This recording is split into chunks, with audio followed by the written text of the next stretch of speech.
Hello, my friend, and welcome to Wisdom Trek. I am Guthrie Chamberlain, your guide to wisdom and creating a living legacy. We are broadcasting from our studios at the Big House in Marietta, Ohio. Thank you for joining us for our 5-day-per-week Wisdom and Legacy Building podcast. This is day 943 of our trek, and it is time for our Philosophy Friday series. Each Friday, we will ponder some of the basic truths and mysteries of life and how they can impact us in creating our living legacy. As we continue on this trek called life, sometimes we have questions about life. So our Friday trek is a time where we can ask Gramps. And Gramps will answer your questions that you would like to ask your dad or granddad, but for whatever reason, this is not possible. No matter how old we are, I know that all of us would like the opportunity to ask Dad or Gramps questions about life in many areas. Today is the 6th episode in a new series delving into what makes each of us respond to life situations as we do. Understanding ourselves and how others may interpret life through their paradigm will allow us to interact with each other with more love and compassion. This is utilizing a profound tool called the Enneagram. If you've missed any of our past 5 Friday series, I would recommend going back and listening to them and reading the wisdom journals. As a review, the tool that we refer to as the Enneagram is a circle with 9 interconnected points, Ennea referring to 9 and gram referring to a drawing. Check out today's and the prior week's wisdom journals for a representation of it. I have also included in today's wisdom journal a copy of the Enneagram at a Glance, which was compiled by Suzanne H. Eller. If you'd like a PDF copy of it, click on the link in today's wisdom journal, which is located on our website at wisdom-trek.com. I would also recommend a recently released book called The Road Back to You, written by Ian Morgan-Cron and Suzanne Stabile. It is an excellent book about the Enneagram journey to self-discovery. When I discovered the depth of the Enneagram, it opened up a new horizon for understanding myself first and also to help me to understand others better. The Enneagram is one of the most powerful tools of this type that I've encountered for personal growth. We are exploring this tool in detail. I would recommend also reading the wisdom journals for each Friday and seeing the diagrams that I'll be presenting each week. If you do have any questions or would like additional resources, please send me a message from the Wisdom Journal page and I will reply to you. As helpful as the Enneagram is, keep in mind though, it is still only a tool and cannot replace nor usurp the precepts that are found in God's Word. All the decisions and actions that we make in life must be in harmony with God's precepts. So the question for the next several weeks or months will be, hey Gramps, why do people act or react to situations and circumstances in life so differently? How can I gain wisdom to better understand myself and others so that I can love, serve, and minister to them on a deeper level? And today we'll focus on the Enneagram system, directions for integration, which means growth, and disintegration, which means stress. We saw in last Friday's podcast and journal the levels of development, realizing that the 9 personality types within the Enneagram are not static categories. They reflect our change over time. Further, the sequence of the types and the arrangements of the inner lines of the symbol are not arbitrary. The inner lines of the Enneagram connect the types in sequence that denotes what each type will do under different conditions or circumstances.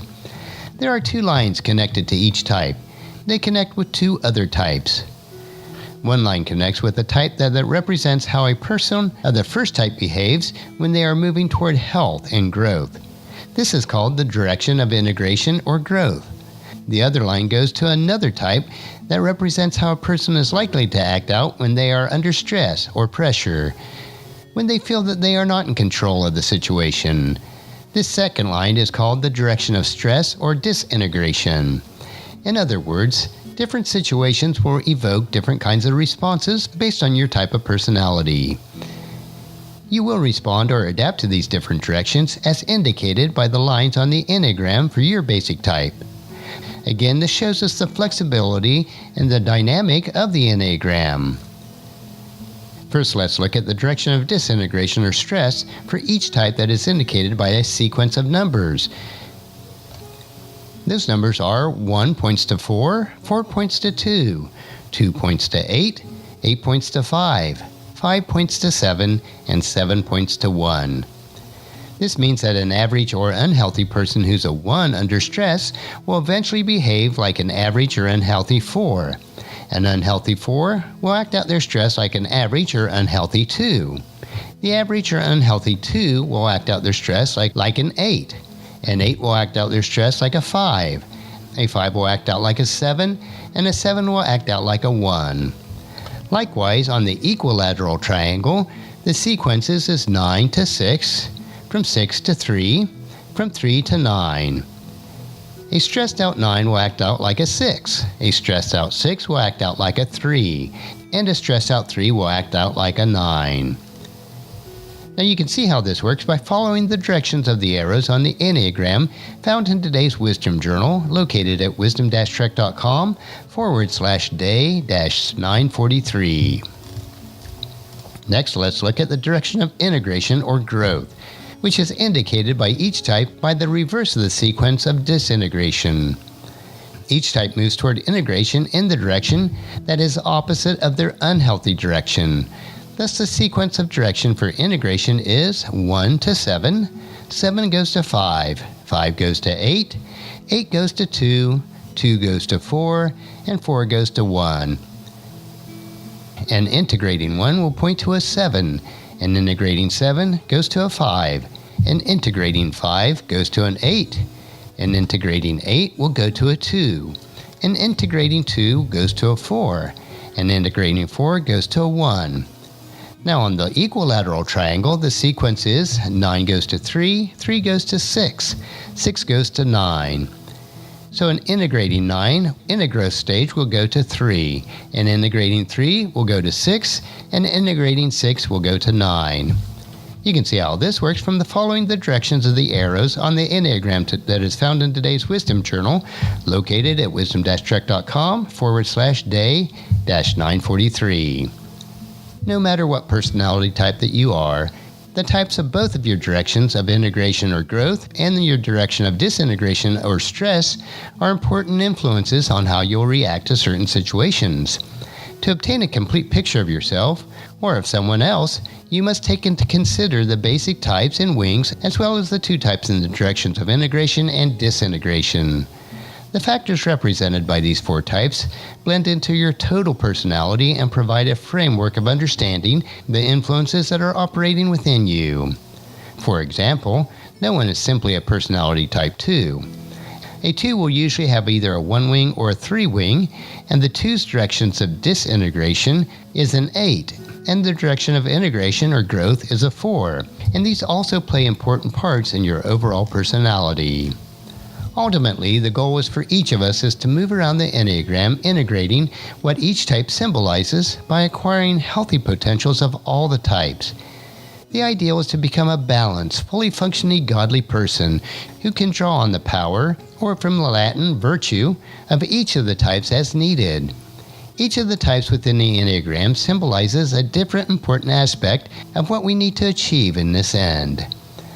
The personality type that we begin life with is, therefore, less important ultimately than how well or badly we use our types as the beginning point for our self-development and self-realization. If we focus on the strong points, it will allow us to become more compassionate, kind, and loving to others and to ourselves. This is how we become bearers of God's image. Luke chapter 6, verse 36. You must be compassionate, just as your Father is compassionate. Well, that's enough to cover for today's Enneagram lesson. Join us again next Friday as we will explore further the Enneagram on our Ask Gramps episode. We will specifically explore the 3 instincts of our core personality. The information that we will explore will allow you to unlock who you are as we travel on this trek called life, and as we discover more about ourselves and about others, and as we impact God's kingdom. I know that you'll find these insights interesting, practical, and profitable in living that rich and satisfying life. Our next trek is Meditation Monday, where we will help you to reflect on what is most important in life. So encourage your friends and family to join us and then come along with us on Monday for another day of Wisdom Trek, creating a legacy. If you'd like to listen to any of the past 943 daily treks or read the associated journals, they are all available at wisdom-trek.com. I encourage you to subscribe to Apple Podcasts or Google Podcasts so that each day's trek will be downloaded to you automatically. And thank you so much for allowing me to be your guide, your mentor, but most importantly, I am your friend as I serve you through the Wisdom Trek podcast and journal. And as we take this trek of life together, let us always live abundantly, love unconditionally, listen intentionally, learn continuously, lend to others generously, lead with integrity, and then leave a living legacy each day. I am Guthrie Chamberlain, reminding you to keep moving forward, enjoy your journey, and then create a great day every day. We'll see you on Monday.